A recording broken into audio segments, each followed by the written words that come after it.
Hey guys, this is working out really good. I'm just gonna do a quick overview of the outside of the trailer. Cable, if you've got it.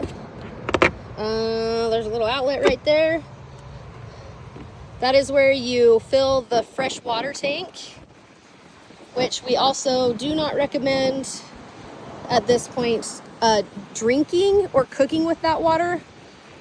We just like to get bottled water and do it that way. It's okay to wash dishes and bathe and like wash your hands in. That's fine. Down underneath, that's where the freshwater tank, if it's still full, you turn it this way and it releases it. Keep it this way and that's closed. We're chalked. I don't have this open. This is our outdoor kitchen. Haha. There is a Camp Chef with a griddle and a barbecue box. It has a couple of little drawers with just some little things in it. There's a glove and a Dutch oven grabber. There's a little mini fridge in here. It even has some cute little LED lights. There's a switch. One thing to note, that mini fridge does not work unless you're plugged into Shoreline or on the generator. It is unplugged right now. You have to plug it into the outlet that's in there. What else? This is a spray port that you can use. Like, I haven't quite figured out why we have it, because it takes it from your water supply and uses the pressure from the water system. I'll show you the little sprayer that goes with it. You can use it to like spray off mud or whatever. Not a potable drinking thing. That's for the water heater. Oh, I didn't show that on the inside. We do have an on-demand water heater. This is the power cord. You would plug that into your Shoreline or your generator. This is where the sewage comes out, and we'll probably do another video on that whole process as well. Those are low point drains. Don't worry about them. Just leave them alone. Just super quick, when you're draining, make sure that you run your black first. You're just gonna pull that out, let that run and run and run and run and run until it's empty. If you need to, before you let your fresh water go in and clean the toilet if you haven't already done that. That's a good time to do that. Also, once the black tank is empty, I like to go back in if there's water and just run a little more of that water down the toilet. Anyways, once you're done with that, then you let the gray water through, and it kind of helps clean all that nastiness out of the hose, which that hose is right in there. Make sure that that's on good and tight. This is the outdoor shower, which I guess doesn't use as much pressure as the port on the back. I'm not sure. Anyways, if you have, we haven't actually used this yet, but this is to flush the black tank.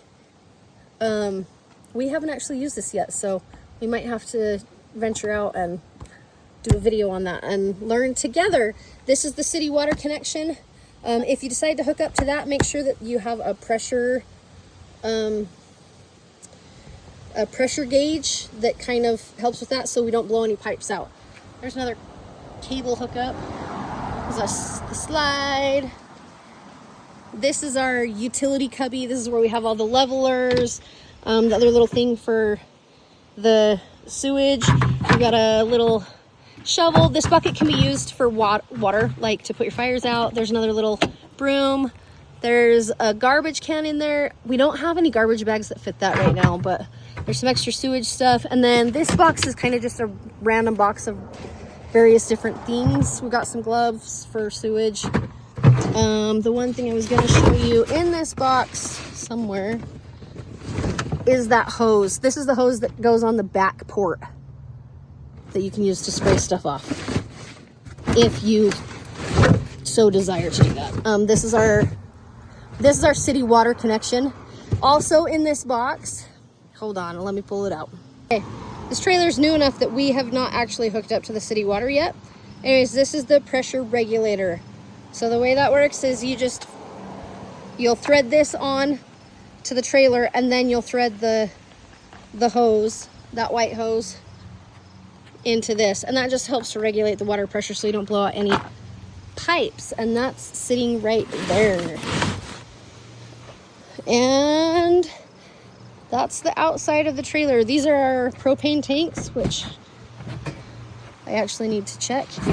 There is this little lid that we don't really use because it's kind of finicky. Oh yeah, okay, here we go. We gotta be smarter than the apparatus here, right? So if you untwist those, lefty-loosey, that'll lift up and those will come down. Sorry guys, I didn't want this to be a super long video, but it is anyways.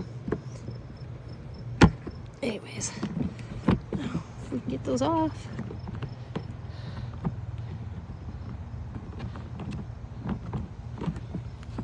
All right, hold on. We got that off. Anyways, this is your propane tanks. I did forget to turn them off before we moved. Make sure to turn them off before you move. There is a little switch down there. Just put it one direction or the other, and turn them both on. It will regulate which tank it needs to pull from. And we've learned that you have to have them both turned on for whatever reason, or maybe it was just a glitch in the system. Just turn them both on for your heater inside to work. I don't know, it's really weird. We need to test that out again. But anyways, make sure that they're closed while you're traveling. Turn them on when you get to camp. Batteries, you shouldn't ever need to do anything with the batteries. And that's about it. Thanks guys. Happy adventures.